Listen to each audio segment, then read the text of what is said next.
Сайд нэг ийм байгаамаа. Одоо жишээлбэл баруунд ч юм уу Америкийн нэгдсэн улсад бол жишээлбэл Republican буюу одоо бүгд найрамдагчдыг дэмждэг хэвлэл эсвэл ардчлалынхныг дэмждэг хэвлэлгээд ингээд тодорхой байдаг л та. Хандив мандивч өгдөг, сонгуулаарч дэмждэг.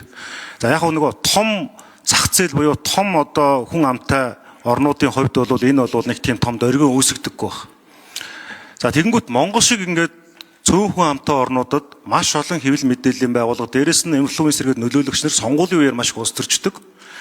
За тэгээ яаж ийм ихлээрээ өнөөдөр ингээд би гишүүн болоод 7, 8, 9 сар болж байхад ингээд харж байхад ордонд явж байгаа хэвлэл мэдээллийн байгууллагаас бараг 30-ын хэвлэл мэдээллийн байгууллага гэрээ хий гэж орж ирж байгаа.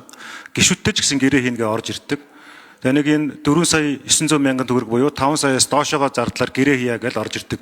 Бүх гишүүдээр л орж ирдэг баг. Тэгээ ингээ хараад байхад бол ингээд гэрээ байгуулах юм бол тухайн тэр ярилцлага янз бүрийн юм явуулдаг болтой юм. Энэ юу гэж нэхлээр нөгөө улс төр ба энэ хэвлэл мэдээллийн хамаарал хүчтэй байдаг. Тэгэхээр энэ зохицуултан дээр тодорхой